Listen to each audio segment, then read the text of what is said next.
Welcome back to the Matter of Facts podcast on the Prepper Broadcasting Network. We talk prepping, guns, and politics every week on iTunes, Stitcher, and Spotify. Go check out our content at mwfpodcast.com on Facebook or Instagram. You can support us via Patreon or by checking out our affiliate partners. I'm your host, Phil Rabalais, and my co-host, Andrew Bobo, is on the other side of the mic, and here's your show. Keep your pants on, all y'all. We're coming. Like, as we're doing the roll-in, I'm seeing all the comments already piling in about when's this going to start? And yada, yada, yada. We're here. There's procedure and ceremony to be had as we welcome in another Matter of Facts podcast. And Andrew, back to the show. Howdy. First off, I want to say thank you to Jordan and Nick for filling in. No, it was good. I listened to both those shows because I wasn't on it.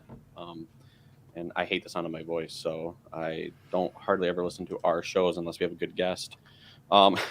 But yeah, no, thanks, Jordan, and thank you, Nick, for filling in. Those were actually two, really enjoyed both of those shows. It was really good. Nick, his knowledge of militias is pretty crazy.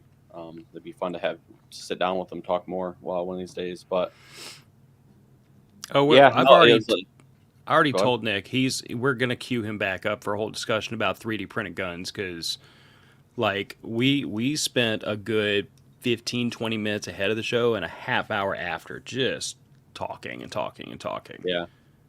no, it was good. It was two really good shows.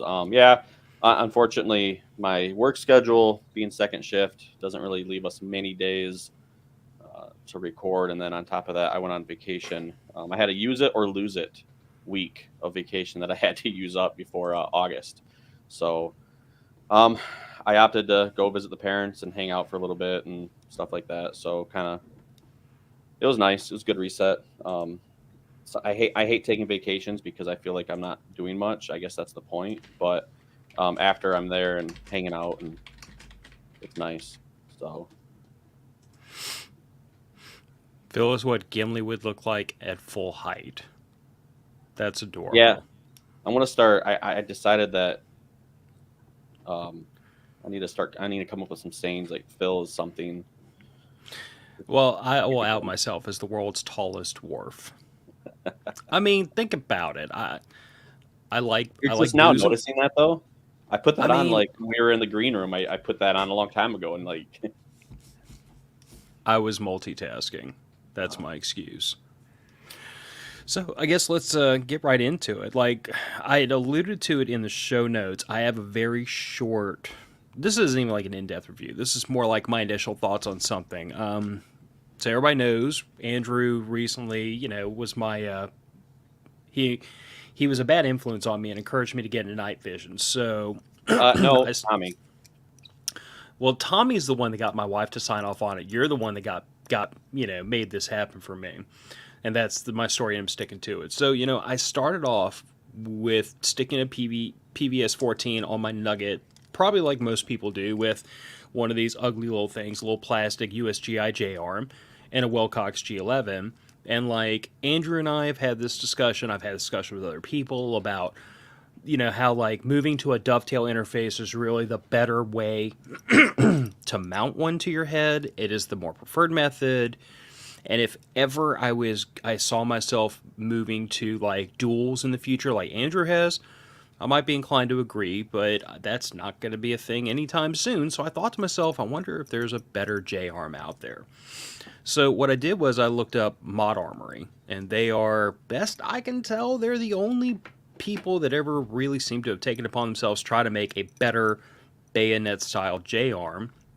And I picked this up, and at first glance, like my gripes about the USGI J-arms is that it's plastic and that it is very lightweight, but it's also very flexible. The hinge point, for example, on this one, I can't get this thing to not move after it's mounted to my head, and I've turned the adjustment knob with channel locks. Like, it will not hold itself still. So the community seems to think my only options at this point is either epoxy or drill and stick a roll pin through it to make it never adjust again, and those are options.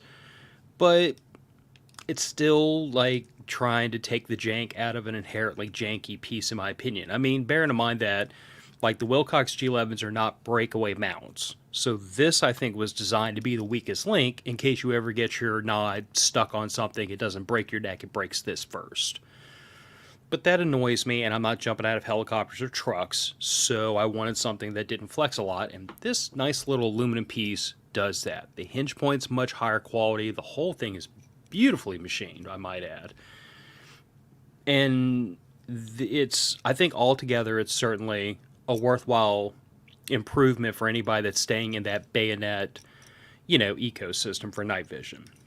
But I was telling Andrew right before the show started, I noticed a couple of things when I got this into my hands. First of all, that the actual arm portion of this is straight lateral from the hinge point instead of being J-shaped. So what this does is two things.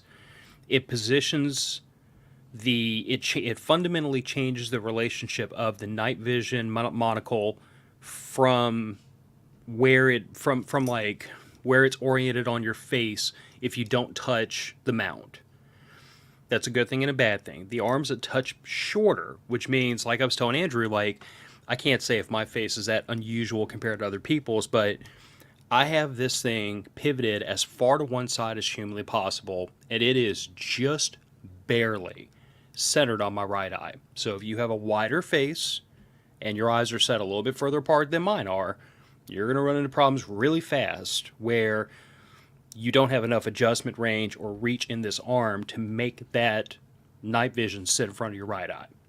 May not be a problem for most people. I've never heard anybody else comment on it. I mean, to be fair, I'm noticing that within the night vision space, there's not a ton of people that seem to do product reviews and talk about it. You know what I'm saying? It's a very small community, apparently. So I'm noticing these things and wanting to kind of put it out there as a warning to anybody who might come back behind me and say that looks like a good product. It probably is, but it's worth thinking about. And the other thing is that because the arm is lateral, it's straight out to the side from the hinge point and it's not J-shaped,